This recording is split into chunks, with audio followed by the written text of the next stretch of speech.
Welcome to Season 5, Episode 5 of the Coaching Badges podcast. Brought to you, as always, with the support of our great friends at PlayerStatData. Thanks for joining us. Myself and Mark really appreciate it. On the show tonight, the usual news and warchest items, along with really special guests from the Sunday Share gang. Lee Cosgrove, Peter Prickett and Rob Porter are in for a chat. We really hope you enjoy the show. So Mark, to kick things off, what do you got for us from the world of sports news this week? There's only one story in town, Gav. There's only one story in town. The man walks on fucking water. I will have nothing bad said about St. Brendan of Rogers. What can I say? He pulled the biggest stroke. I tell you, if I'd have thought back in February, I tell you how bad it was at Celtic. At Christmas, at the halftime draw, when Santi came out, he got fucking booed. We were so shy. And then he goes and delivers a league. And then a week later, he goes and delivers a cup. And do you know what? In a season where Celtic were shocking in some of their performances. But league and cup double isn't bad if you're shocking. Yeah, he's done something else, but the highlight of the league presentation was Santi brought the league trophy out. You know what? The Scottish League, it's a bit like the League of Ireland. It just doesn't. Nuts. I think that's why we love it so much. It is just bizarre. But so delighted with that, as people obviously might pick up. I am mad about Celtic, so I was delighted with that, especially considering that we've been told that the Rangers were coming again this year. But there you go. So that was great. And then, of course, I was actually shocked as well. On the same day Celtic winning the double, you see City, who looked like they checked out and were on the beach already, get turned over with the most Jekyll and Hyde side in the whole of the Premier League for years in Man United. But then City, 2 weeks before that, win the league in a canter and probably anticlimax at the end of it with the way they've done it. The Liverpool, just the wheels fell off. So it's been a mad season. And then you get into the mad bits. I mean, shells are flying in the League of Ireland. Duff is box office, no matter what people say or think. He's box office for the league. I was very lucky. I got tickets and I went to the Europa League final in Dublin. And I have to be honest, what a setup, how they ran that event was phenomenal. Hats off. It was incredible, from getting in to getting out, your tickets on your phone, the way it was clean. It was just hats off. Superb production to everybody that was involved in that. And a decent game. Game was cracking. And again, the team that everybody didn't think would win, getting beaten Leverkusen. But just real lessons there. If you want to go, don't ever write off the Italians or an Italian team. They were outstanding. I thought they played Leverkusen to a T, and I was delighted for their manager. And then you get into the silly season with managers. So obviously the secret to getting a top job in Europe is to get relegated in the Premier League. Step forward, company. What a move for him. Unbelievable. I tell you, I'd love to see the odds on that one, but that's some appointment. So fair play to him going in there. And then you see all the rumours, I'm not sure whether it's true yet, of Leicester's manager going to Chelsea. And then you see McKenna now, Kieran McKenna, whose stock has rose so much in her 38 years of age, was being touted for everything from Chelsea to United to Bayern Munich, is now going to sign a long term with Ipswich. I think is the right thing for him. So it's just nuts. The football. Listen, it's only a month or whatever since the last podcast. So much has happened. Really, it's been crazy. But lots of great stuff, and the Euros to come. So when we're talking next month, we'll have more stuff to talk about. But it's been a crazy, crazy few weeks. I have to say, I know you're a Celtic fan, passionately. Fair play to you. I'm a Liverpool fan. I enjoyed, despite the fact that, I love if they had competed more in Klopp's departure. I love the whole send-off. He seems to be pretty widely, liked, and he'll certainly go down in history in Liverpool as an absolute legend. And they gave him a good send-off, which was good, along with some of the players and some of the staff and everything. But it's going to be interesting to see what happens there. We've all seen what happened at United when Ferguson left after his tenure. There was a lot of years of uncertainty. So, Liverpool could decline in the next few years. You never know. But I hope Slot does well. But lots of great stuff happening. Fair play to City. We've always said it. You beat Man City over 38 games, you deserve to win the league. They just know how to get it done. Regardless of all the stuff that goes on off the field, they still have to win football matches on the pitch. And they do that very well. Arsenal were brilliant, in fairness to them. I think they'll come again. They're a young squad. I hope Arteta learns from this run-in. But look, I have to say, I think Arsenal are now making that jump to what they call elite. I think Arteta as well. I think they've moved up to a level now where they can be considered as title contenders consistently season after season. I think his signings are hugely important this year because the squad was probably a little thin. Played a really good brand of football. I like to watch them play. And I think they were closer this year and they were a lot more worldly boys. And I think it's a bit like City, what you just said, but it's also with Celtic. It was very interesting. I mean, Rodgers is an egotistical maniac, but I love him. But he loves it when it comes to that part of the season when it's the business end. Right. That's when he comes into his own. And that's where he and that team who have delivered for years under different managers just know how to get shit done. And it's a reason why on Saturday, when the Champions League between Borussia Dortmund, who are a top-class team, and football aristocracy in Real Madrid, I can only see Real Madrid because they just know how to get things done. It's going to be interesting. It would be amazing for the football romantic to see Dortmund win it, I guess. But yeah, look, Madrid have just shown time and time again they just know how to do it. I forgot to say myself, massive news in the League of Ireland, like Stephen Kenny getting appointed at Pats on a 5-year deal. And I think that's great to see in terms of other clubs should follow suit. Far too long in League of Ireland have people survived on 1-year contracts and jumped around, chasing the money, and rightly so, but no loyalty. So Pats, in fairness, putting their money where their mouth is, committing to the guy long term. He's got a great pedigree. I really hope he does well. It's a very, very good club. And, he's a good guy. I hope that really does start to show other clubs that you have to invest in people. You have to invest in resources long term, for success. So yeah, good luck to the guy. And listen, also the merry-go-round in Ireland as well, like Dundalk with a new management team. Yeah. And a shout out to friend and guest who's had more clubs than Tiger Woods in Graham Kelly, who's gone up to Dundalk. Oh, listen, Graham's a great guy. A collection of jerseys, that lad. He's one of the good guys, though, in fairness, in football, and good luck to him. I'm delighted for him. I hope he's happy. It seems like a great move for him. He seems to have a good relationship with Daly. So, yeah, look, best of luck to Graham. But, yeah, look, the league this year has been brilliant. Both First Division and Premier Division, there has been some incredible football played. And it's going to be interesting to see who does well. Like Cork City are flying in the First Division. Shells are flying in the Premier. Like, it's good. Just goes to show you that when you do the projects right and you do, invest the money into people and resources, you can get success. Actually, very interested to see how Bows and this, especially the second part of the season, they kick on, and will they kick on under Alan Reynolds, because he seems to start to get a little bit of stability, bringing in a couple of results, and it wouldn't surprise me. I'm not saying they're going to win the league, but I think they could really make a real good account of themselves. And also, I have to say, Keith Long of Waterford is really impressive. Listen, Waterford and Galway this year, to be fair to them, have both done exceptionally well, when a lot of people would have said they'll just barely survive in the Premier Division. So no, listen, well done. One last word of commiseration to our good friend Mick Brown, a super Leeds fan, true and true. And unfortunately, they just didn't show up on the day. Southampton deservedly won that game. They say it's the biggest game of football financially. I don't know.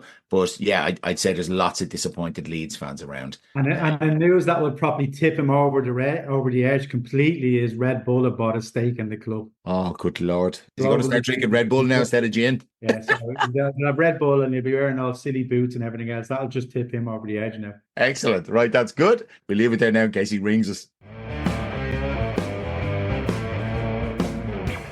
PlayerStatData, leveling the youth player performance data playing field. Retain your players for longer, monitor their development pathways, and help them develop into the players they can become. PlayerStatData, retain, monitor, develop.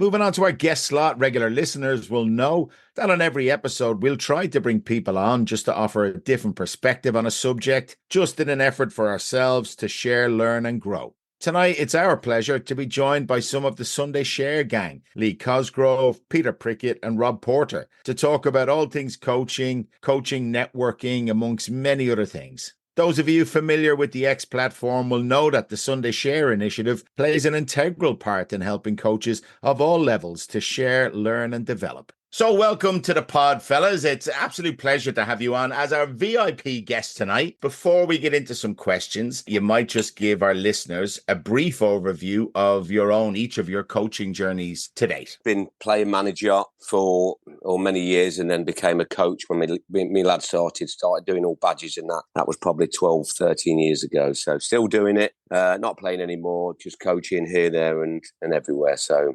probably about 30 years involved in management with YouTube stuff and then proper coaching for about the last 13, 14 years. Nice, I'll jump on next. So started out my coaching journey like many sort of parents do. My son's team were looking for a coach, stuck my hand up to do it. Actually sort of found out that actually was really enjoyable. And actually I'm not the worst person in the world at doing it. From there, continued like Lee's sort of journey, continued doing my coaching badges, got sort of opportunities with Oxford United in the community to do some paid coaching, and sort of took off from there to the point now where lead coach for Oxford United in the community. So that's sort of my full-time job. And then I've been coaching with the Oxford United Girls Academy for about the past 5 seasons as well. So all in all, probably about 50 hours a week coaching, but it's the best job in the world, so it doesn't really feel like work, to be honest with you. So a brief overview from me. I've been coaching 15, 16 years. Started grassroots, very quickly moved on to delivering in schools, then went and worked for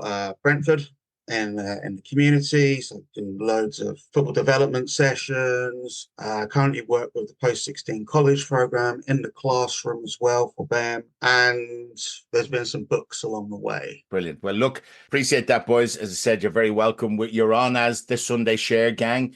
We've got to know you well over the last number of years, and it's a brilliant initiative. But for those who perhaps don't know what it is, perhaps you might give us a little overview of, start at the beginning. When did the Sunday Share become a thing, and why did it become a thing? Well, a little bit like your Coaching Badges podcast, which is fantastic. Bit of a lockdown boredom thing, shall we say. It was January 2021. I think we were in lockdown 2020, weren't we? And I think we got shoved back into lockdown over Christmas, and then we're into January. So literally no football going on again.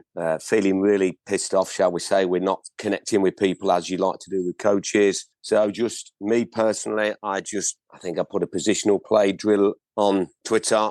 Originally, funnily enough, it was a Saturday. So I was looking for something just to kind of tag it in, and hashtag Saturday Share lasted for 1 week. A couple of people commented on it. And then a week later, must have been the Sunday, still no football, still bored. So I did another one, which I've got the template of somewhere, and called it the Sunday Share.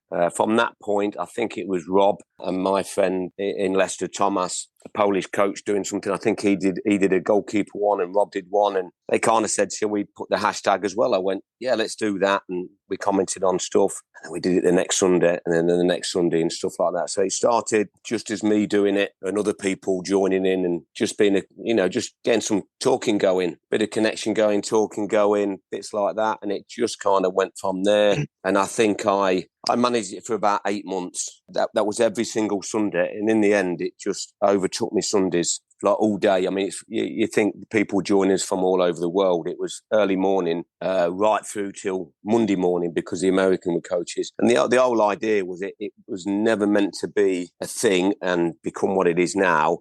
I just got embroiled in it. It just kind of took over. And the whole idea was I wanted it to feel like I knew all these coaches, and every single Sunday Share would get a comment from me, just about the drill, or I love it, or stuff like that. So I felt really bad if I'd missed one. So I tried to do every one, and in the end, it became a big thing. I mean, we'd started back playing football again, and so it was becoming a thing. And then I thought I've just got to stop this. I didn't realise what it was. I've got to stop this. I think we might have had a week off, and then our friend Peter contacted me and said, why are you stopping it? And I remember the words him saying, loads of people have tried to do something like this, but you're the only one who's made it stick. And I thought, well, if Peter's saying that, then it must be true.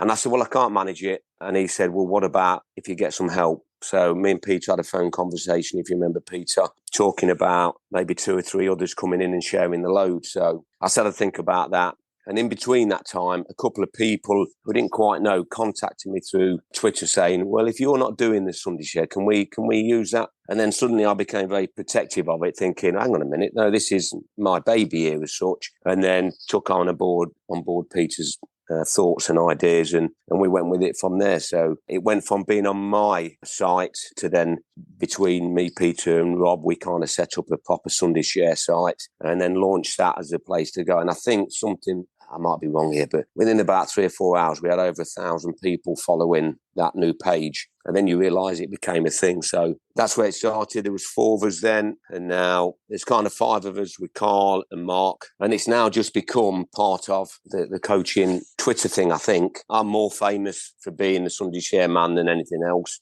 which is quite a thing. When we, like I say, we've been to PSV and you're the Sunday Share man. So you can just tell what it's doing.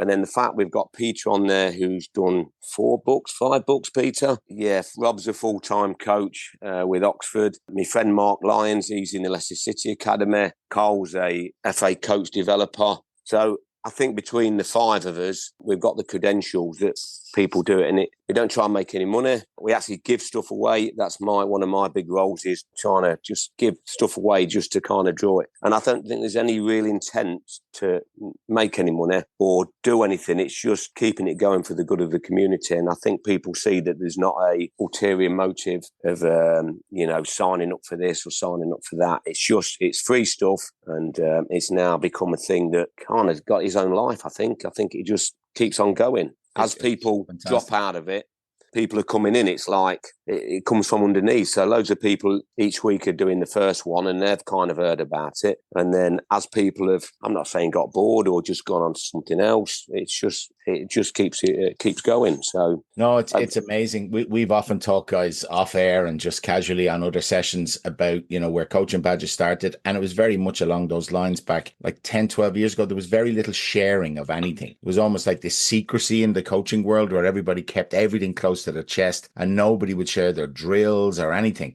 So we started doing coaching badges to try and just get content out there. And in fairness, when we started seeing the Sunday Share stuff, I was like, that's perfect. And it aligned very, very well with what we do. And it's been phenomenal. And I love the fact that you do see coaches of all levels, all ages, all abilities, all qualifications, all experiences engaging. And you're right, you always do engage with them, which I think is phenomenal.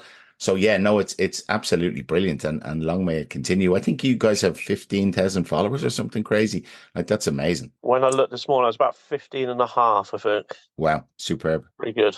Just on that point, Gav, like you've said, it used to be secretive, and I know people. Listen, we're not the first people to do this thing, and we don't never claim to be the founders of something sharing. But there was like a lot of sometimes negativity and secretiveness from people. And then one thing I did from the Sunday Share was we did have people that come on and like kind of be negative, and I'd just contact them and just say, just these people are sharing for the first time, let's help them, let's keep it positive. So he cut down on stuff like that. So it's just became a safe haven for people to share without feel like they're being ridiculed. Because like you've said, there's people from just starting out on level 1. Sometimes they're asking for help. Sometimes they're like doing their first session, right through to A license, pro license, whatever. I mean, there's a good mix in the middle. Yeah. And so there's, it's the fact that they feel safe to do it. And I think that's what's become the thing, that it's a safe place, and then good constructive feedback. I mean, if you're honest, you could rip anybody's session, even a pro, you could rip them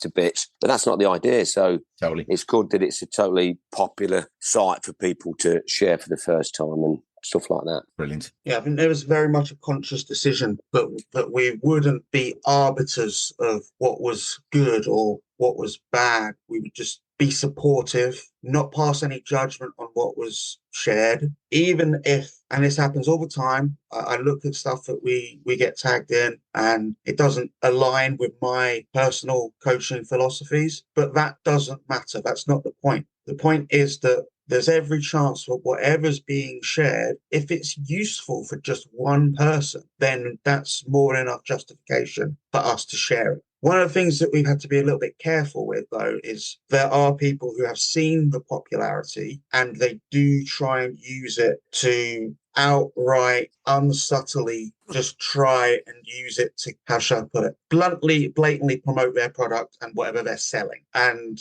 I think that's something that we discussed. And we're like, you can promote your stuff, but give something for free. If you're giving something for free and that happens to promote your product a little bit as well, or a lot as well, great, but you're giving them something free as well. And that's the most important thing, is that we're giving something to coaches. Everyone who is involved is giving something that coaches can find useful that they don't have to pay for. Now, it might be that they then pay for the whole product later, fine. But as long as there's that one thing that people can go, great, thank you very much. Thank you for giving us that to use. Yeah. That's the most important bit. No, it's a great point. The amount of stuff that we get tagged in is ridiculous. And sometimes... And most of it's from me. No, I've always said I will always share for anybody, but particularly people who've been kind enough to help us along the way as well. And there's people who've been supporting us for over 10 years. So we'll always try and help them. And then you meet people and you get a feel for people. And we've had, as you know, some squad sessions together. You get to understand people. And if you like people, of course, you'll try and help them.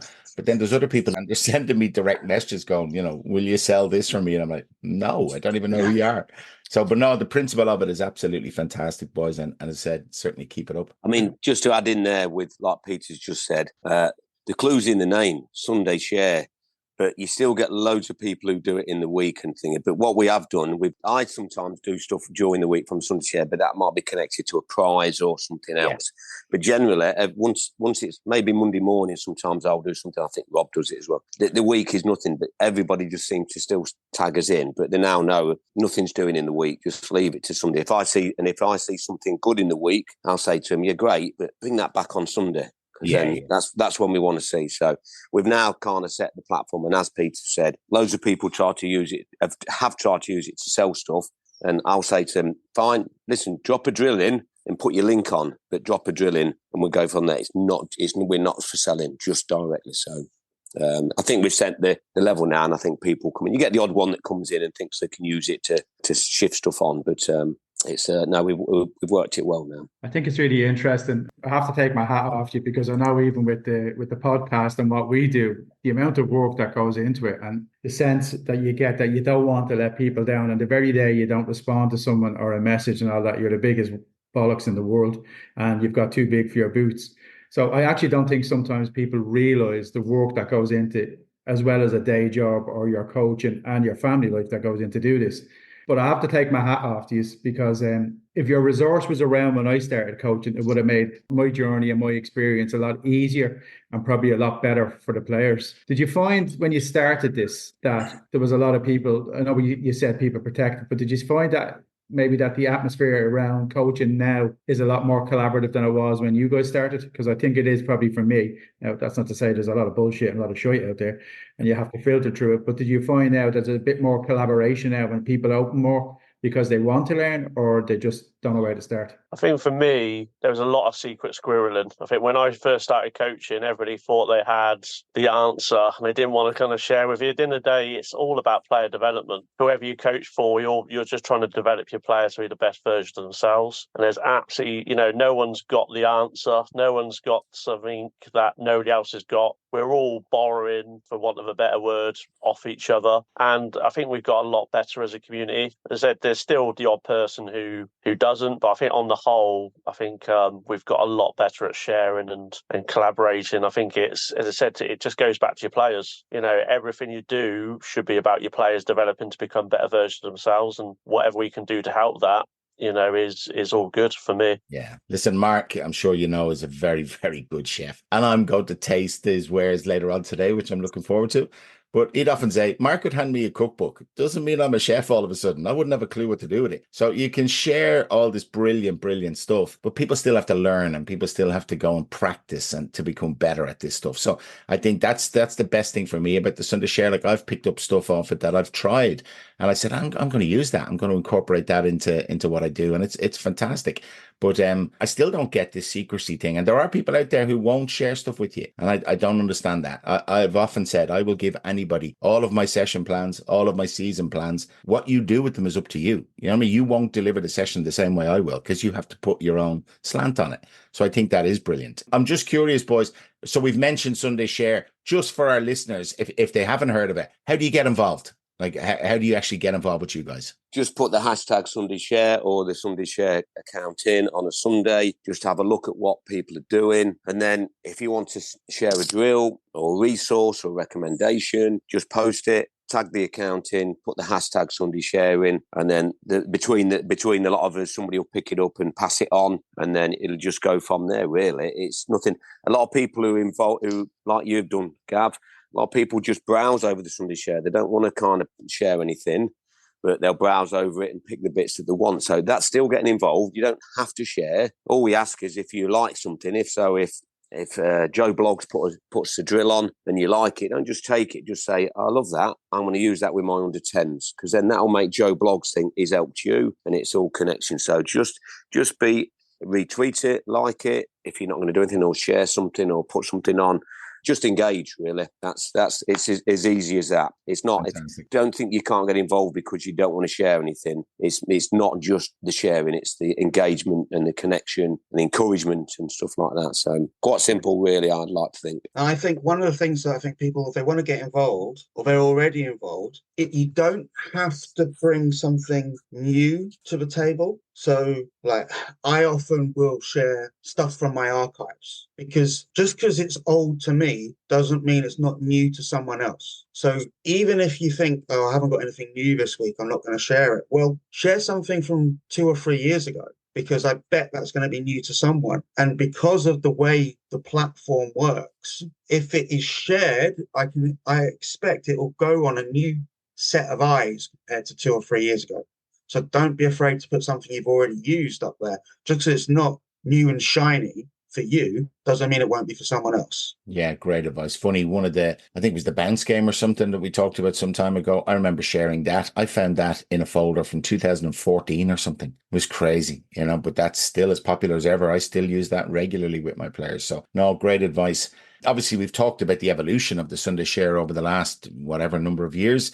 Any plans, for the coming year or beyond in terms of, ambitions for the platform, or just continue as is? Just from me, a marker in time for the Sunday Share was, I remember Rob telling me, have you seen the FA England learning site did a Sunday Share, which was probably a couple of years ago, Rob, something like that. Yeah, something like that. And I was like, oh my God, that's the FA joining in the Sunday Share. That was a real marker for us. So we left that to roll for a bit. And then in the end, I thought about trying to get a meetup of. I've met Rob. I've not met Peter in person. I know Mark from Leicester, and I've not met Carl. So it was a case of, can we get a meetup not only for us guys, and Hannah Duncan used to do it with us as well, but just can we get in a room with people that are interested and love the Sunday Share somewhere? So I was trying a bit with the FA, and it looked like it was going to come off because I wanted it not just to be in some clubhouse somewhere. I wanted it to be somewhere where the coaches would want to come. So I was trying to get a meetup at the St George's Park because loads of people haven't been there. So I was in talks with them, but as with the FA, nothing's ever easy to do. And the idea was it was going to be for free. We don't want to make any money. It wasn't that. And they're asking me what sort of numbers. And I'm like, I don't know. I haven't got a clue because we don't put it out there until it's happening. So trying to get a room off them became something I was trying to do. But in the end, it came to nothing. So for me, something like meeting up somewhere in a room with lots of coaches, a bit like a coaching course, just get people talking to each other. So that's you and this is that. And I thought about, if you want to bring like a swap shop, if you're old enough to remember swap shop, bring some books, bring some coaching stuff. If you want to do some like bartering with people, here's this book, I'll swap it for that book. So I've got some ideas from that. And with the FA, it was going to be, I said to them, if you want to put a presentation on for an hour of what you're trying to do in grassroots, you've got literally, I was hoping something between 100 and 200 coaches would come. There you got the influencers from Twitter right in front of you. So you do now, but then just leave us in a room for 3 or 4 hours, connecting, talking, have a wander around. So it's still something I might try to do, but I'd love to do a meetup. The St George's Park just seems to be the obvious place to try and to do it. So that's from me. I know Peter's talking of a podcast and that, but that's one thing I'd like to do. Just meeting coaches is brilliant. I've just been to PSV and you're kind of bumping into people and they kind of know me because of the Sunday Share. So I have to say to them, well, who are you? And get me Twitter thing out so I know who's who. And then suddenly you've just got that connection and then you're hitting stuff off and it's brilliant. You can't beat coaches just being in a room, just chatting and talking and connecting and having a laugh. It's brilliant. So that's one thing I'd love to do before it ever finishes. I think that's actually really interesting because I know myself and Gav have spoke about actually we'd love to take coaching badges on the road and do kind of a live Q&A and maybe we could do something together in actually Dublin. Actually, maybe you guys would come over and we could do something, rent a room and be very professional about it. If you're doing the food, Mark, then I'm coming.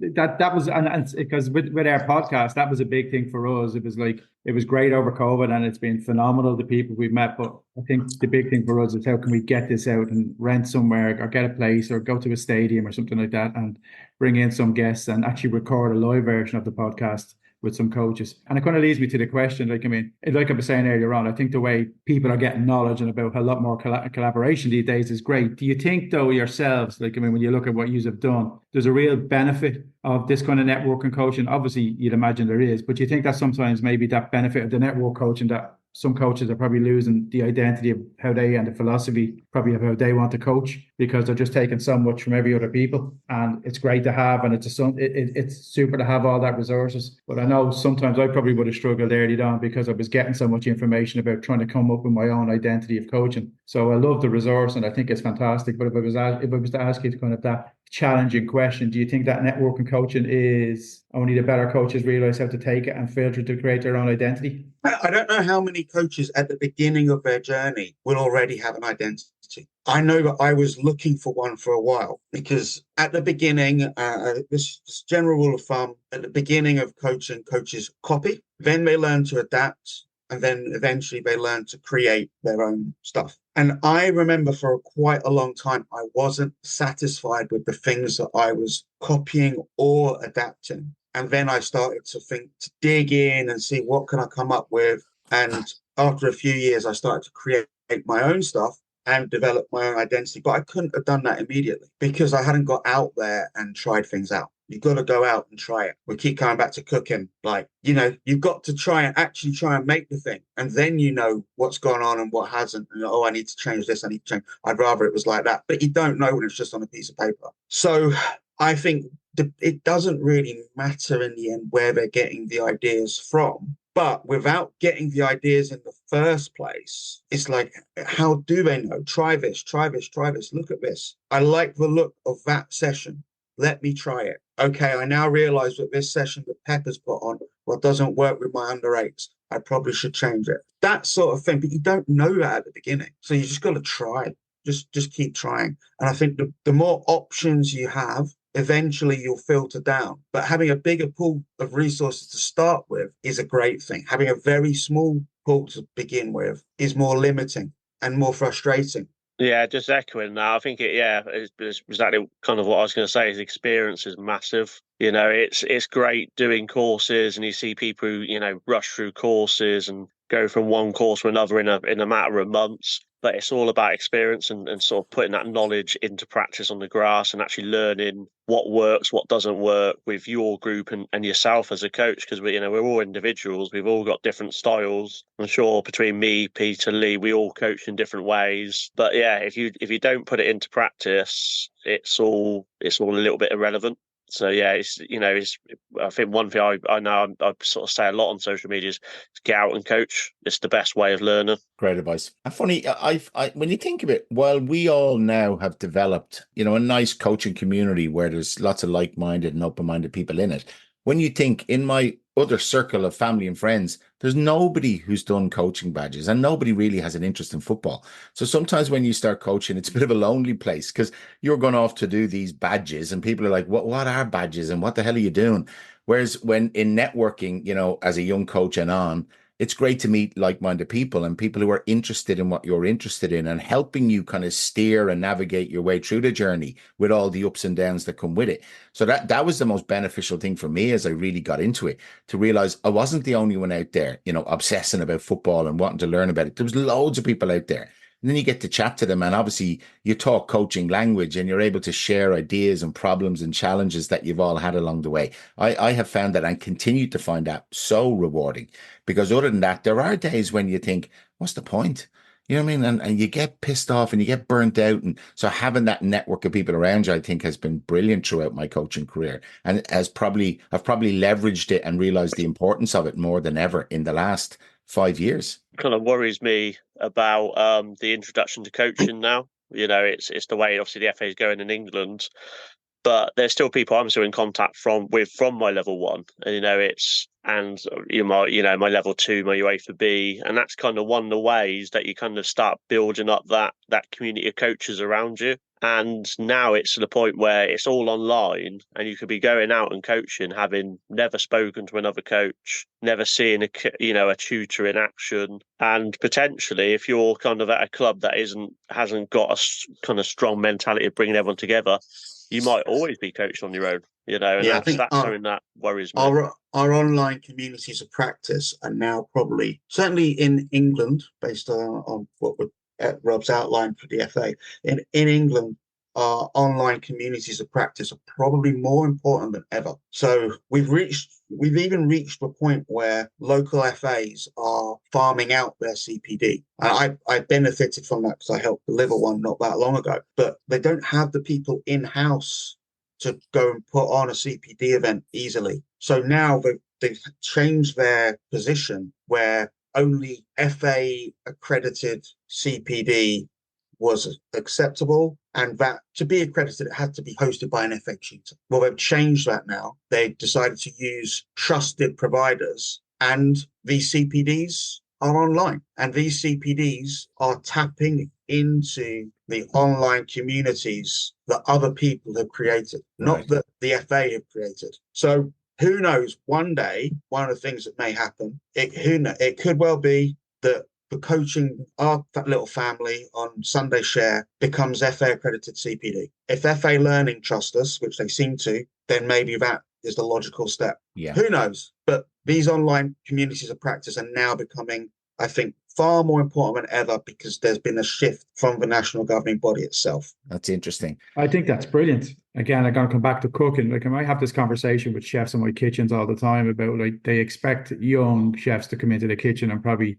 learn the same way they did when they started off, and it's just not going to work in this day and age. And if you look at young coaches, probably the same as young chefs or young professionals in most games, but especially the more creative trades, they're all about their social media presence. They're all about how they present themselves. They're all about, like, how the communities they want to be part of, that tribe they want to be. So why would we expect them to still be the same and develop as coaches if we still teach them the same way as we got taught? Like, schools and everything else is changing. So why would coaches, and why did coaching should that not change? And I honestly believe not just the FA in England, but in Ireland as well, they need to be more open-minded to how people learn, how they take their information. Standing in a field with 12 other coaches, watching a session and then having to replicate it, to me, probably isn't the best way of you learning and understanding your trade. Where if you can interact with a wider community and get more education and get more insights, surely that's going to make you a better coach. So I think all of the FAs probably have a responsibility to adapt new models, new styles, like the Sunday Share, like seminars and symposiums, like visits to Eindhoven, all of that as part of your learning, as opposed to just rocking up on a spare weekend and doing 3 sessions and signing a piece of paper. That's just my own thought, and that's not the organizations, but society. Football has changed, so why shouldn't the coach education change? Personally, I think the video libraries are going to become more important than ever as ways for people to actually learn what a session looks like. Because the moving dots that I produce quite regularly on social media are fine, but what do they really look like? An actual video in a practice along with that, I think is going to be a really good way for new coaches to learn. But the key to that will be where and how do they present it. Having worked with a lot of young people and trying to actually teach them about coaching, none of them go, I'm just going to go on the FA's website and have a look at sessions there. That's not where they go and look. They go and look on YouTube. They have a look on TikTok. They have a look on those platforms. And if they're not on those platforms, the young people aren't going to find them. So FA Learning, if you're listening, get your stuff on TikTok. We need an Instagram page, Mark, quickly. Just for me to jump in, going back to Mark's original statement, shall we say, I think when you're starting out in anything, and Mark will say this within the cooking or chef world, you're just grabbing at things. You're just trying to get, you think. I mean, if I asked Mark how much equipment he would have bought when he was a young chef, and now he's just like been thrown out and stuff like that. So, but you want to be surrounded by stuff, get loads of stuff to cook with, because that's that security. So everybody's grabbing at something. But as you get better, you think, well, I don't need that. I do need that. That was a waste of money. That's no good. So that's the thing with the Sunday Share now. The more experience you come, the more experienced practitioner in anything, any walk of life, you know where to look and what you're looking for. So people, we can glaze over the Sunday Share now, and you probably pick maybe 3 or 4 bits out and go, I'll have that, because you just know what you're looking at and what's useful. So I think a lot of people do that with the Sunday Share. And if you can come away and you've nicked 2 things from the Sunday Share that you go, I'm going to use that, then that's people, they're more experienced. But I think it's just nature to try and grab things, to try and, and then a lot of people put all that equipment around them and go, look how good I am. Look at all the stuff I've got. And in the end, if you don't know how to use everything, the blender and this, that, and what ingredients to put it in, then you're wasting your time. You might not.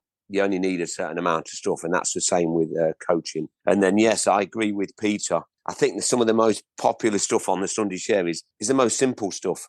You put a video of something. Let's take the pitch and putt that I did. So simple, yet people go, I'm loving that. I'm having that. Yeah, you can have a pro license or an A license, do a really detailed session, and it will just get overlooked by a lot of people. And they put loads of work in it, but they can't visualize it out on the grass. So they'll look at it and go, well, that looks very detailed, but there's a bit of work in that. Put the pitch and putt. And I think there's a bloke called Kev Weir did something where you just hold a ball in your hand in front of another player. And when he grabs it, you have to chase him. Dead simple. I did it with my boys. I went, I'm having that. That's brilliant. And that's what will be really popular. But you do need the detailed sessions because, like Peter said, even if 2 or 3 people look at that and go, well, that's how an A license structures a session. So that's useful to me. So, but I think that the younger people are very visual learners, and having been amongst some coaches recently, especially younger ones, a lot younger than me, this connecting thing and how they see themselves on social media is massive compared to as older ones. We don't realise how important that is and what they're portraying across on there. So connecting and having things. But hopefully the Sunday Share provides all of that. But yeah, the simple ones seem to be the best ones because they'll just take that. That's fantastic, guys. You've mentioned earlier, you just mentioned a couple of examples of really good topics you've seen on Sunday Share. From your own kind of coaching experience in recent years, are there any particular topics that you think are kind of hot at the moment? And are there any kind of particular coaches that are inspiring, you think, that evolution into the way we're coaching our players now at any level? I mean, if we're talking about, I think we've all been in the game a long time now, and we've had contact with loads of different coach developers, watching, either the Peps of this world and Bielsa and all that. I mean, inspiring. I was fortunate enough to go on a CPD with John McDermott he was at Tottenham then, and I was amazed by not only what he was doing, but how he conducted himself in the detail. And that 4 hours has probably been like the highlight of all the stuff I've done. So it's people like that inspire you, because I'm not saying he will never say he's a finished product, but you can see something there. You go, that's where I'm aiming at. So yes, I've had a few people inspire me. Obviously, we all love Pep and how his teams play, and you kind of look at that. But I think it's them personal interactions and the up close personal stuff that inspires you. The tiki-taka style of football now, I think, is falling away in popularity. I think it's done very well by Pep. I don't think it's still tiki-taka, and I don't think he does that. I think positional play and space management, I know Peter's going to be far more clued up on this than me. There seems to be a demand to almost going back to the old days of like 2 punchers going toe-to-toe and knocking 6 bells out of each other. 2 teams going at each other, but with quality. So I don't know where the game's heading, but it's heading away from that kind of slow, drawn-up play of what served Pep well. I mean, I watch a lot of Leicester, and Enzo's been playing, I would call it Pep-like, light, from his old Barcelona day. And the abuse that some Leicester fans cert him, that they don't like it. They want the old-fashioned ding-dong games. They'll moan like hell when they lose the game because they've gone toe-to-toe. But I don't know. I think it's moving in a different way now. But I'm not in a great position to say that. And I think that's more Peter's and Rob's area. Most people who will be listening to this and are involved in the game will know it is all cycles. And the reason it's cycles is because the game has these things called principles of play, plug in there, where the fundamentals will remain the same. It's just how you execute them.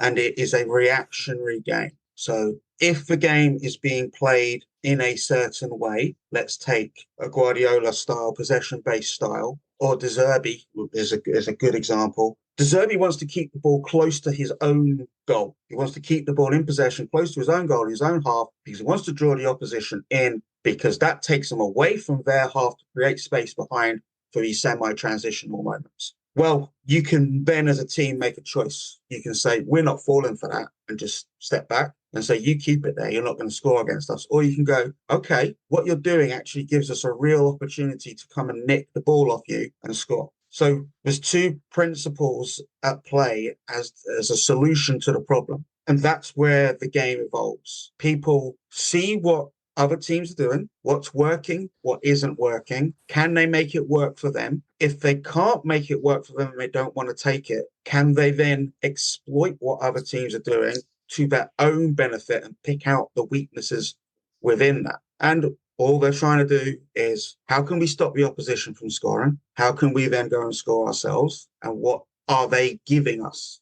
What is it that they are giving us? So we had an example of this the other week. I played a game. We played 4-3-3 or 4-2-3-1, actually. They played 3-4-3. They were getting at us on the outside of their shape because their wing backs were up really high. But that meant that our wingers were getting in behind them. So what's the trade-off? Do I then tell my wingers, actually drop in with a 4-5-1 out of possession? You've got to deal with their fullbacks.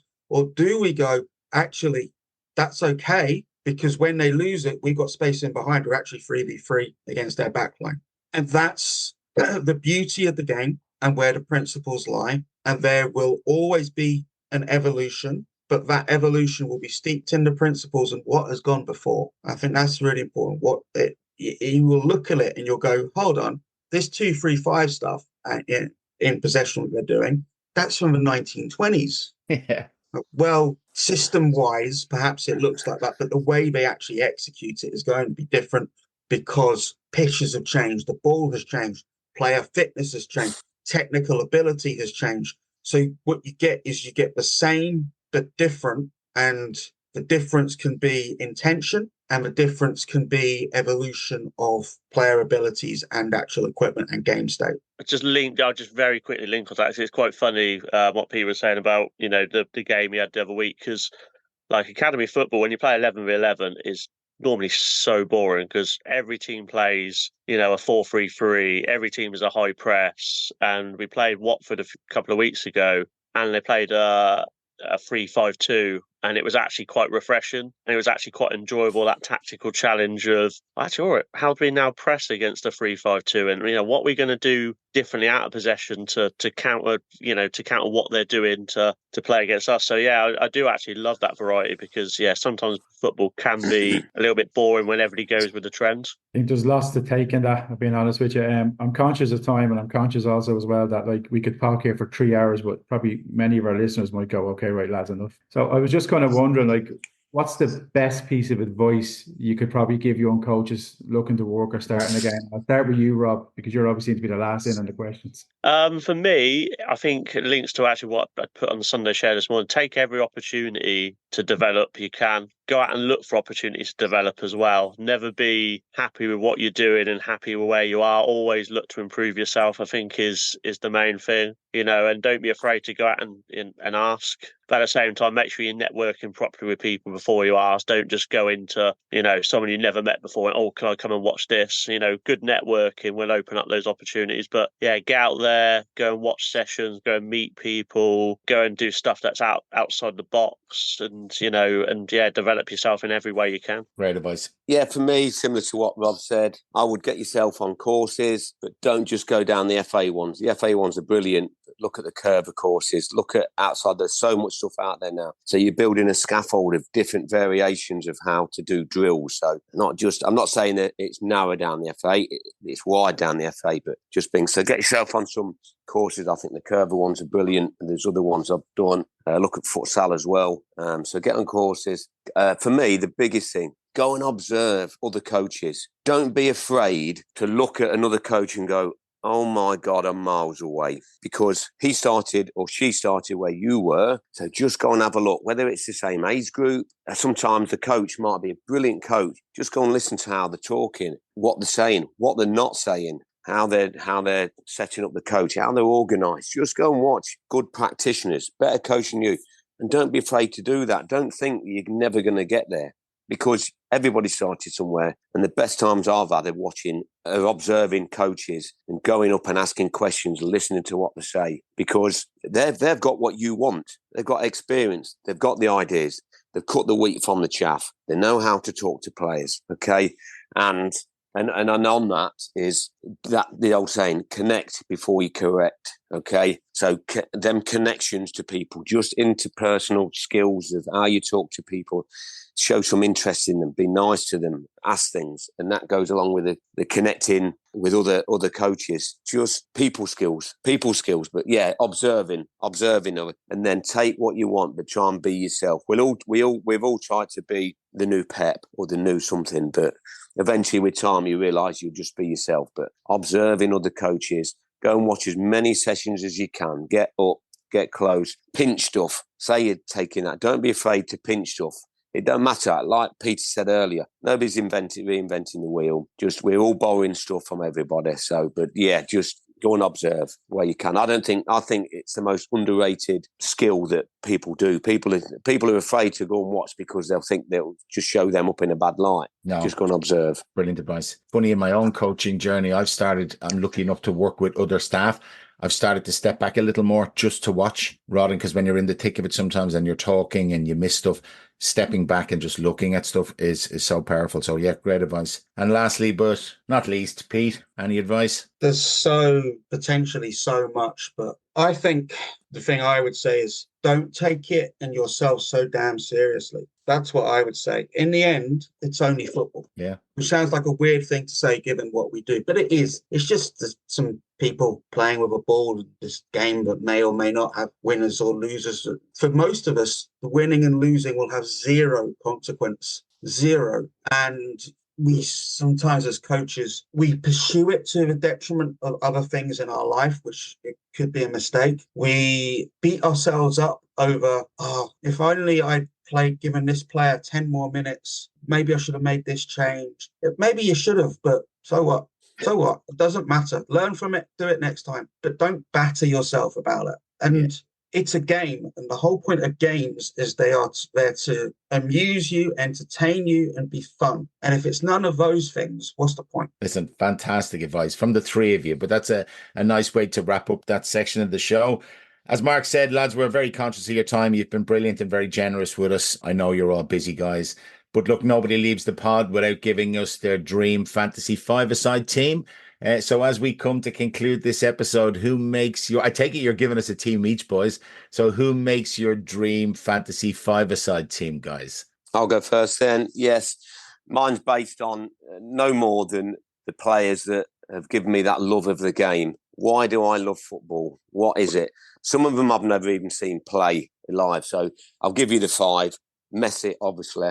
Pele, Maradona, Johnny Rep, and nice. Johan Cruyff. And just briefly, just with obviously Who's Pele. going in goal? We're having a fly keeper. We do not need goalkeepers. I keep saying this to people. It's five-a-side. Just outscored them. Love that. Yeah, just briefly, when you're growing up, and I think you're taking in the world, and you see the love of things. I could have put Kempes in from the 78 World Cup. I could have put him, but just seeing Pele do some of the stuff that he did, and Johnny Rep. I mean, I have looked at some stuff on YouTube from him. All the older kids I played with, because when you lived in, I want to call it an estate, you played with older lads, and because you all mixed in them days, it was like street football. Who's this Johnny Rep? Who is this Johnny Rep? Everybody wanted to be Johnny Rep or Johan Cruyff, but Johnny Rep seemed to be the one that everybody wanted to see. So then, I then copied that player, going, well, if that's what he's doing, I'm going to do that. So yeah, and Maradona. I put Maradona in there. These are just great players, and they inspire you to love the game that we love. So that's quite simple as that. Hell of a side, right? It's not bad. Who wants to go next against that? Who's taking on Lee's five-a-side team? Well, I've been on before. And I had an option to either go completely different or try and remember the team that I picked before. So I'm going for some consistency. Hopefully, I haven't listened back. Hopefully, I've got the same team. So I've got a goalkeeper. My goalkeeper is Pepe Reina. Yes. My defender is Dembele, defensive midfielder, used to play for Spurs. And then it gets a bit tasty, I have JJ Okocha, Dejan Savicevic, and then one of my teams would not be complete without Jari Litmanen. I knew Littman was coming. I knew it. That is consistent. I actually think that is the team you picked the last time, but that is quality. JJ Okocha was, I still just YouTube him every now and then if I want to entertain myself. Him and Ronaldinho are just, those YouTube clips are fantastic. But that's a hell of a side. And Litmanen is so underrated in so many circles. What a footballer that guy was. Fantastic, Pete. Right, Rob, it only leaves it up to you now to close out the show with your five-a-side team. No pressure. Right, so I've gone Ederson in goal because I think he's everything a modern goalkeeper should be. Gone a little bit outside the box of my defender. I've gone Lucas Radebe. I'm a Leeds fan, and he's like probably one of my favourite Leeds player from back in the day. Nice. And he could do a job, sort of defender midfielder. In the midfield, Messi and Ronaldinho, and then R9 up front. So, all out attack pretty much for me. Fantastic. Hard to pick a winner out of those in terms of if you played each other. Leeds team. You'd struggle but Leeds team would struggle with no keeper. You'd have to score about 27 goals. No, they won't. They won't. Joe Maradona can use his hand. There you go. Well, boys, listen. I had no structure on team there. That was just picking the ones that inspired me. We can introduce a new rule. You can play last man back. There you go. Perfect. There you go. There you go. That's the way we played it as kids. The crack you'd have was unbelievable. Last man back. Boys, look, as I knew it would be, it's been a pleasure. I really enjoyed talking to you. As Mark said, we're only scratching the surface, as we often do with guests. We could talk about this stuff for days and days, but it's been a pleasure, and we really do appreciate you helping us out. We'll certainly continue to contribute to the Sunday Share and help its progression. It's been phenomenal. I encourage anybody out there listening to check it out and get involved. And certainly we'll keep in touch, and hopefully we'll meet again, hopefully in person someday in Dublin or in St. George's Park or something like that. It would be fantastic to continue to grow our community. But yeah, look, all I can say is thank you very much. Enjoy the rest of your day, and chat to you all soon. Thank you for having us. Thanks, Mark. Appreciate it. Oh, and can I just say I'm off to Mark's house to eat loads of steak now. Jesus Christ. Mark, just for... I know we're stuck for time, but just tell Peter and did they hear what you got cooking for them? Just tell them what's on the menu. Briefly, Mark. Briefly, give us the menu, mate. We've got sticky barbecue pork with pickled red onions, ribeye steak, herb and chili butter, crushed mustard potatoes with spring onions and rosemary, roasted squash, red onion, roast peppers and hot money mixed salad, charred carrot salad with feta and spiced nuts and rocket, some roast broccoli with pesto and parmesan, tomato, basil, red onion, sourdough with garlic and herbs. And I've just actually done some prawns on them, marinated prawns. Is it too late for me to jump on a plane? I think I undersold it when I said I'm going for a steak. I was going to say, do you have a session plan for that? Yeah. You usually get up at 6:30 in the morning. Now, do you know what? I actually find it really, really relaxing. I find it really relaxing too, Mark, when I'm eating it all. And I love it because I like my wife gets pissed with me, not pissed with me. She goes, Jesus Christ, why do you do this to yourself? But I actually love it. And I love entertaining, and I love having people down, and I love having people in the house because the conversation could be short, long, or medium, and there's no pressure. And I just love, I find actually cooking very relaxing. Do you feel pressure, Mark, to do that, or is it just... No, I don't, and that's not an egotistical thing. I don't feel pressure because I cook what I think people will like to eat, so I don't, and I keep it quite rustic, and if it doesn't have to be perfect.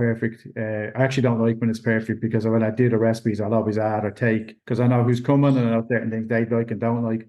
So I don't. Cooking should be fun because you're getting a chance to express yourself and share something special with people around the table that you actually want to be there. So cooking should be fun. It shouldn't be a challenge, and it shouldn't be something that's seen as a chore. It's the same as coaching, Mark. There's so same many as similarities. There we go. It is. Yeah, exactly that. And if it's something that you love, and if that goes well today, Mark, you will review yourself.